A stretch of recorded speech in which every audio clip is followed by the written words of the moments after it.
حضرت ابو ہریرہ رضی اللہ تعالیٰ عنہ بیان کرتے ہیں کہ فجر کی نماز کے وقت ایک اعرابی شخص آیا جو ایک لاٹھی کے سہارے چل رہا تھا۔ اس نے سلام کیا اور اللہ کے رسول صلی اللہ علیہ وآلہ وسلم نے سلام کا جواب دیا۔ اس بوڑھے شخص نے عرض کیا، یا رسول اللہ صلی اللہ علیہ وآلہ وسلم، فاقے پر فاقہ چل رہا ہے اور کھانے کو کچھ نہیں۔ نبی کریم صلی اللہ علیہ وآلہ وسلم نے فرمایا، یہ دعا روزانہ ایک بار پڑھ لیا کر، تیرے پاس قیامت تک رزق ختم نہیں ہوگا۔ اگر تم پہاڑ پر پڑھو گے تو وہ اپنے پیٹ کے اندر چھپے ہوئے تمام اللہ کے پوشیدہ خزانے نکال باہر کرے گا۔ اگر دریا پر پڑھو گے تو وہ اپنے پیٹ کے اندر سے پوشیدہ کی ہوئی نعمتوں کو باہر نکال دے گا۔ اگر زمین پر پڑھو گے تو زمین میں چھپا ہوا خزانہ باہر نکل آئے گا۔ فرمایا، یہ دعا اللہ کا ایک راز ہے۔ بسم اللہ الرحمن الرحیم۔ ناظرین، آخری الہامی کتاب قرآن مجید ہے۔ اس کتاب کی قوت اور طاقت کے علمی سرچشمے لا تعداد اور بے شمار ہیں۔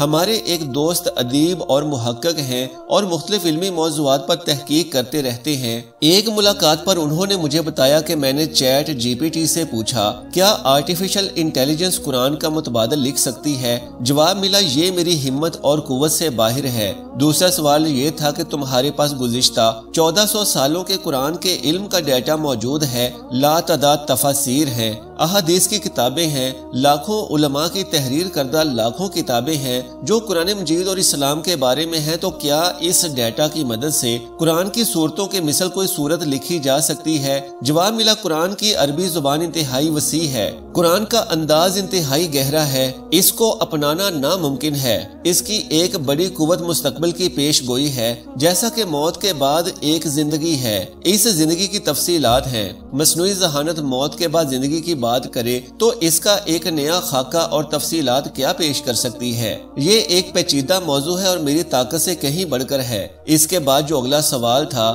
کہ جو باقی مذہبی کتابیں ہیں، کیا ان جیسی کتاب لکھنے سے بھی قاصر ہو؟ جواب ملا، نہیں، اس معاملے میں بے بسی نہیں ہے، ان پر لکھا جا سکتا ہے۔ شاید اس کی وجہ یہ ہو سکتی ہے کہ ان کتابوں میں انسانی تحریف ہو چکی ہے۔ حضرت محمد صلی اللہ علیہ وآلہ وسلم پر قرآن کو نازل ہوئے 14.5 صدیاں بیت چکی ہیں۔ قرآن نے ایک پیشگوئی یہ بھی کی تھی، اے رسول، آپ ضرور بے ضرور ان لوگوں یعنی یہود کو زندگی کا حریص پاؤ گے، ان لوگوں میں سے بھی بعض کو پاؤ گے جنہوں نے بت پرستی کا شرک کیا۔ ان میں ہر ایک کی شدید خواہش ہے کہ اسے 1000 سال کی زندگی مل جائے، عذاب سے تو پھر بھی وہ زندگی جان نہ چھڑا سکے گی، خواہ کسی قدر بھی عمر مل جائے۔ اللہ ان کی حرکتوں کو دیکھ رہا ہے جو یہ کر رہے ہیں۔ سورہ بقرہ۔ ناظرین کرام، لمبی زندگی ماضی میں محض خواہشات تک محدود تھی، جبکہ آج کے زمانے میں اس پر تجربات کیے جا رہے ہیں۔ 2023 اور 2024 ایسی خبروں سے بھرے پڑے ہیں۔ میں نے سائنس کا معروف بین الاقوامی جریدہ نیچر دیکھا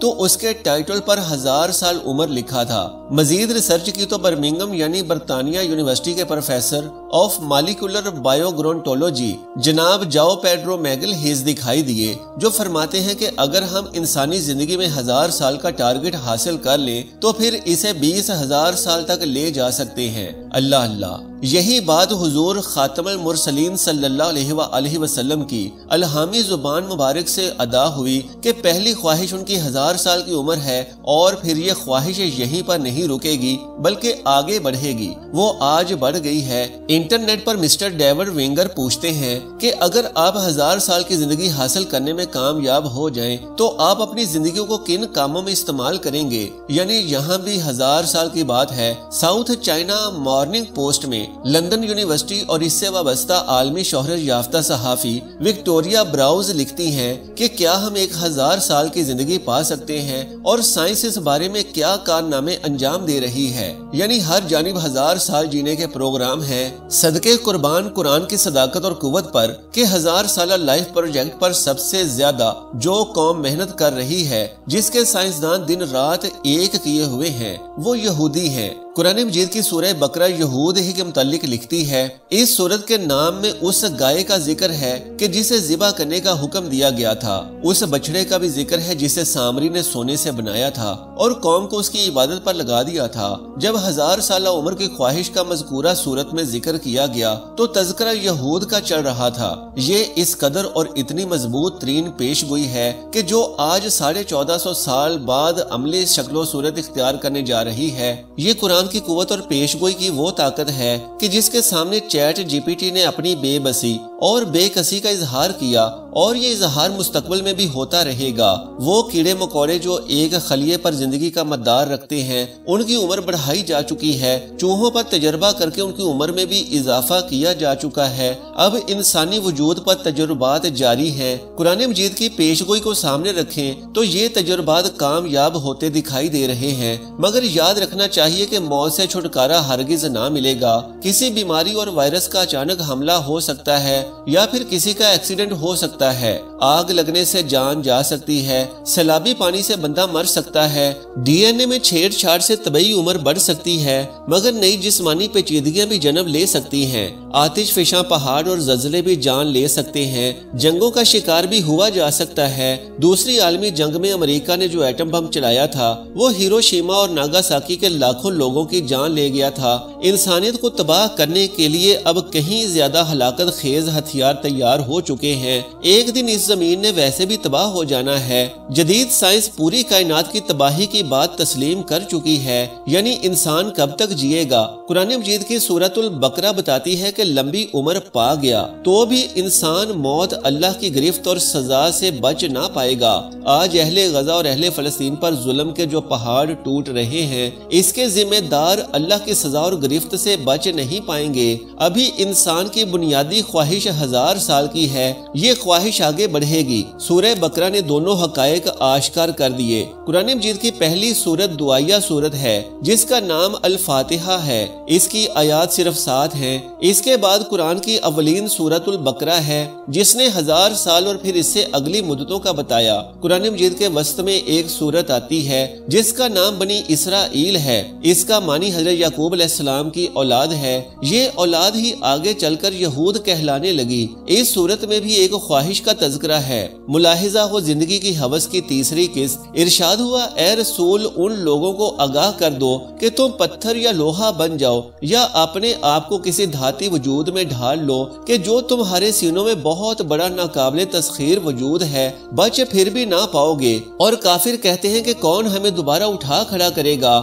میرے رسول بتلا دیجئے، وہی دوبارہ زندہ کر کے کھڑا کرے گا جس نے تم لوگوں کو پہلی بار پیدا کیا، بنی اسرائیل۔ آج یہی کوشش ہو رہی ہے۔ بتایا جا رہا ہے کہ ایلون مسک نے نیورا لنک برین چپ کو ایک انسان کے دماغ میں فٹ کر دیا ہے۔ پروگرام یہ ہے کہ انسانی شعور کو ایک ایسے مصنوعی دماغ کے اندر منتقل کر دیا جائے جس کی صلاحیت اصل انسانی دماغ کے نیورونز اور نیٹ ورک کے مطابق ہو، پھر اسے روبوٹک جسم کے ساتھ فٹ کر دیا جائے اور اسے رہتی دنیا تک زندگی دی جائے۔ خلاصہ کلام یہ ہے کہ روح تو نہ ہوگی، روح تو اللہ کے پاس ہی ہوگی۔ اس پر تفصیلی گفتگو پھر سے ہی۔ یاد رہے یہ بودھا پن بھی قرآنی قوت کے سامنے ڈھیر ہے۔ اللہ نے قرآن میں موت کو اجل سے تعبیر فرمایا ہے۔ اجل کے معنی ہے کسی چیز کا مقررہ وقت جو کسی قیمت پر نہ ٹلے۔ موت ایک ایسی حقیقت ہے کہ جس سے انکار کسی کے لیے بھی ممکن نہیں۔ ہر کوئی جانتا ہے کہ ایک دن اس کی زندگی میں دنیا کا تسلسل یقیناً ختم ہو کر رہے گا۔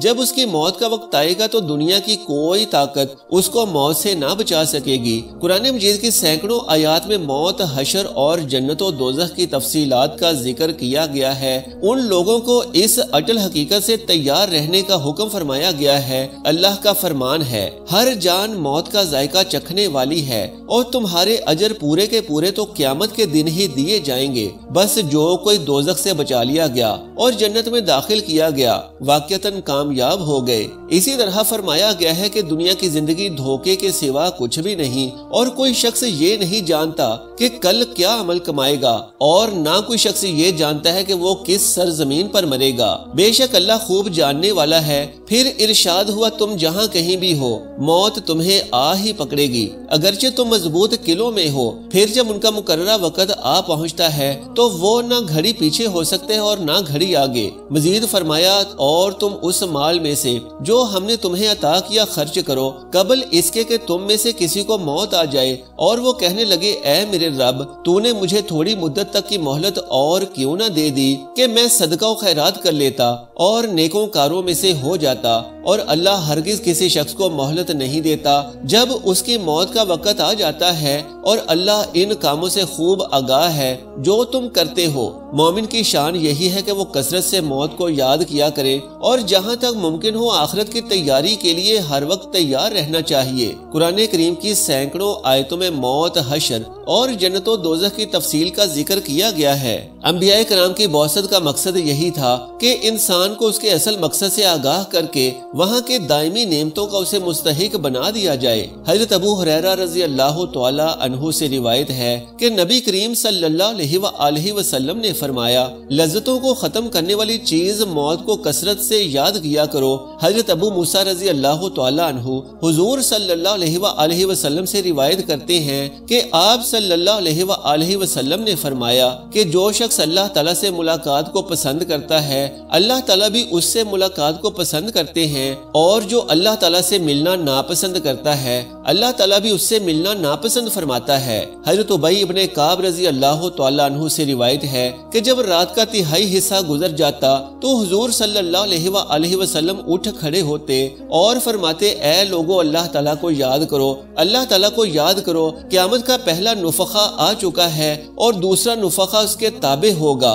موت اپنی ہولناکیوں سمیت آ پہنچی، موت اپنی سختیوں سمیت آ پہنچی۔ نبی کریم صلی اللہ علیہ وآلہ وسلم نے فرمایا کہ دنیا میں اس طرح رہو جیسے تم ایک راہ چلتے مسافر ہو یا منزل کے راہی۔ حضرت عبداللہ ابن عمر رضی اللہ تعالی عنہ کہا کرتے تھے کہ جب شام ہو جائے تو صبح کا انتظار نہ کرو، اور جب صبح ہو جائے تو شام کا انتظار نہ کرو، اور موت سے پہلے زندگی کو غنیمت سمجھو۔ یعنی دنیا کی عیش و عشرت میں کھو کر آخرت کو بھول جاؤ گے تو موت کے وقت پچھتاؤ گے کہ کاش میں نے آخرت کے لیے کوئی زیادہ راہ جمع کیا ہوتا۔ اسی طرح بیماری کے عالم میں انسان انتہائی چاہت و خواہش کے باوجود بہت سے کام نہیں کر سکتا، تو عالم صحت میں جب انسان کی ساری توانائیاں عروج پر ہوتی ہیں وہ اعمال خیر کیوں بجا نہیں لاتا کہ بعد میں آپ کو افسوس کرنا نہ پڑے۔ اسی لیے کہا گیا ہے کہ دنیا آخرت کی کھیتی ہے، یعنی دنیا میں ایمان و عمل کی جو بھی فصل کاشت کرو گے آخرت میں اسی کا پھل ملے گا۔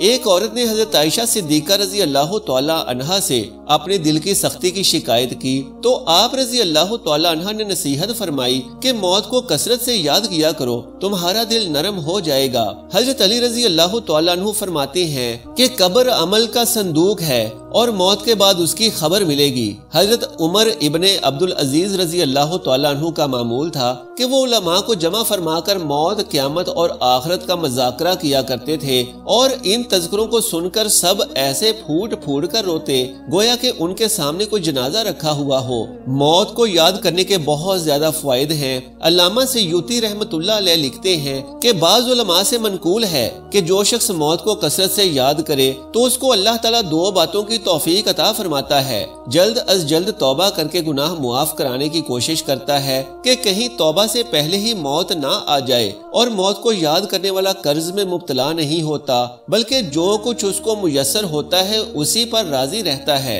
اور یہ قناعت اسے طبعی سکون اور دلی راحت عطا کرتی ہے۔ یہ سوچتا ہے کہ تھوڑی بہت زندگی ہے، جس طرح بھی گزر جائے گزار لیں گے، زیادہ فکر کرنے سے کوئی فائدہ نہیں۔ موت کو استحسار کرنے والا شخص جب عبادت کرتا ہے تو پوری دل جمعی کی دو وجوہات ہوتی ہیں۔ اول یہ کہ اسے خطرہ رہتا ہے کہ پتہ نہیں آئندہ اسے عبادت کا موقع ملے گا یا نہیں، لہٰذا ابھی اسے جتنا اچھا بنا لے غنیمت ہی غنیمت ہے۔ دوسرا یہ کہ آخرت کی یاد کی وجہ سے اسے عبادت سے ملنے والے عظیم اخروی بدلے کا کامل یقین ہوتا ہے، جس کی بنا پر اسے عبادت میں وہ کیفیت و سرور حاصل ہوتا ہے جو الفاظ میں نہیں بیان کیے جا سکتے۔ ایک عربی شاعر کہتا ہے کہ اے میرے دوست، دنیا کے آرام و راحت سے دھوکے میں مت پڑنا، اس لیے کہ عمر ختم ہو جائے گی اور عیش جاتی رہے گی۔ جب تم کسی جنازے کو اٹھا کر قبرستان لے جاؤ تو یہ یقین کر لینا کہ اس کے بعد تمہیں بھی ایسے ہی اٹھا کر لے جایا جائے گا۔ قرآن و حدیث میں موت اور ما بعد الموت کے احوال، محشر، میزان، عدل کا بیان، جزا و سزا کا نفاذ، جنت و جہنم کے احوال اور ان میں دخول تفصیل کے ساتھ بیان فرمائے گئے ہیں۔ ان کا مذاق کے طور پر ذکر کرنا قرآن و حدیث میں بیان کردہ غیبی حقیقتوں کے نہ ماننے کے مترادف ہے۔ آخرت کے تصور کو مردہ فکر سے تعبیر کرنے کا کوئی مسلمان تصور بھی نہیں کر سکتا۔ اللہ تعالیٰ کا ارشاد ہے، اور دنیا کی یہ زندگی تو صرف کھیل اور تماشا ہے، اور بے شک آخرت کا گھر ہی اصل زندگی ہے اگر وہ جانتے ہوتے۔ ناظرین، مرنے کے بعد قبر میں انسان کیسے اور کتنے دن بعد ختم ہوتا ہے؟ سائنس کی نظر میں تدفین کے ایک دن بعد یعنی ٹھیک 24 گھنٹوں کے بعد انسان کی آنتوں میں سے ایسے کیڑوں کا گروہ سرگرم ہو جاتا ہے جو مردے کے پاخانے کے راستے نکلنا شروع ہو جاتے ہیں، ساتھ ناقابل برداشت بدبو پھیلنا شروع کر دیتے ہیں جو کہ دراصل اپنے ہم پیشہ کیڑوں کو خبر دیتے ہیں۔ یہ اعلان ہوتے ہی بچھو اور تمام کیڑے مکوڑے انسان کے جسم کی طرف حرکت کرنا شروع کر دیتے ہیں اور انسان کا گوشت کھانا شروع کر دیتے ہیں۔ تدفین کے 3 دن بعد سب سے پہلے ناک کی حالت تبدیل ہونا شروع ہو جاتی ہے، 6 دن بعد ناخن گرنا شروع ہو جاتے ہیں، 9 دن کے بعد بال گرنا شروع ہو جاتے ہیں، انسان کے جسم پر کوئی بال نہیں رہتا اور پیٹ پھولنا شروع ہو جاتا ہے، 17 دن بعد پیٹ پھٹ جاتا ہے اور دیگر اجزاء باہر آ جاتے ہیں، 60 دن بعد مردے کے جسم سے سارا گوشت ختم ہو جاتا ہے اور انسان کے جسم پر بوٹی کا ایک ٹکڑا نہیں رہتا، 90 دن بعد ہڈیاں ایک دوسرے سے جدا ہونا شروع ہو جاتی ہیں، 1 سال بعد ہڈیاں بوسیدہ ہو جاتی ہیں اور بالآخر جب انسان کو دفنایا گیا تھا اس کا وجود ختم ہو جاتا ہے۔ عام طور پر یہ تصور کیا جاتا ہے کہ زندگی کے آخری لمحات میں ایک ایسی جنگ سے چل رہی ہوتی ہے، انتقال کرنے والے شخص کا چہرہ دیکھ کر لگتا ہے کہ وہ سو رہا ہو، چہرے پر بہت عام تاثرات ہوتے ہیں، ایسا لگتا ہے کہ موت کا عمل آخری سانس لینے سے 1 ہفتہ قبل شروع ہو جاتا ہے۔ اس دوران صحت متاثر ہونے لگتی ہے، جسم کمزور ہونے لگتا ہے، چلنے میں دشواری آنے لگتی ہے اور غنودگی طاری رہتی ہے، آخری وقت میں کھانا پینا مشکل ہو جاتا ہے اور کسی شخص میں طاقت نہیں کہ خدا کے حکم کے بغیر مر جائے، اس نے موت کا وقت مقرر کر رکھا ہے، اور جو شخص دنیا میں اپنے اعمال کا بدلہ چاہے تو اس کو ہم یہی بدلہ دے دیں گے، اور جو آخرت میں طالب سوار اس کو وہاں اجر عطا کر دیں گے، اور ہم شکر گزاروں کو عنقریب بہت اچھا صلہ دیں گے۔ حضرت ابو ہریرہ رضی اللہ تعالیٰ عنہ بیان کرتے ہیں کہ فجر کی نماز کے وقت ایک عربی شخص آیا جو ایک لاٹھی کے سہارے چل رہا تھا، اس نے سلام کیا اور اللہ کے رسول صلی اللہ علیہ وآلہ وسلم نے سلام کا جواب دیا۔ اس بوڑھے شخص نے عرض کیا، یا رسول اللہ صلی اللہ علیہ وآلہ وسلم، فاقے پر فاقہ چل رہا ہے اور کھانے کو کچھ نہیں۔ نبی کریم صلی اللہ علیہ وآلہ وسلم نے فرمایا،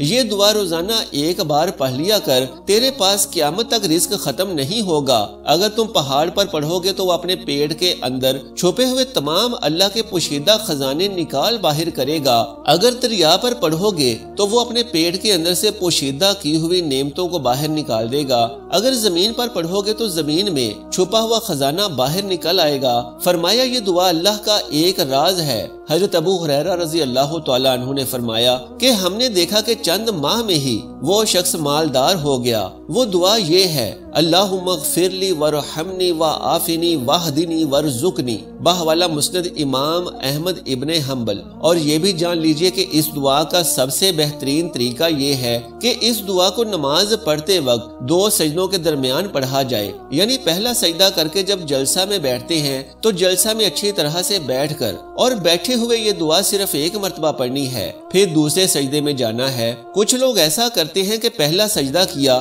اللہ اکبر، اور ساتھ ہی اٹھتے ہوئے یا پھر دوسرے سجدے میں جاتے ہوئے پڑھتے جاتے ہیں، لیکن یہ طریقہ غلط ہے۔ پہلا سجدہ کرنے کے بعد جلسہ میں آرام و سکون سے بیٹھ کر یہ دعا پڑھے اور پھر اللہ اکبر کہہ کر دوسرے سجدے میں جانا ہے۔ ہر نماز اور ہر رکعت کے سجدے میں یہ عمل کریں، انشاءاللہ چند ہی دنوں کے اس عمل سے بہتری آپ خود محسوس کریں گے۔ اللہ تبارک و تعالیٰ سے دعا ہے کہ نیکی کی بات کو سننے، سمجھنے اور اس پر عمل کرنے کی طاقت و توفیق مرحمت فرمائے۔ میرا سنانا اور آپ کا سننا اپنی بارگاہ میں قبول و منظور فرمائے، آمین یا رب العالمین۔ جزاک اللہ خیرن کثیرا۔ اللہ ہم سب کا حامی و ناصر ہو۔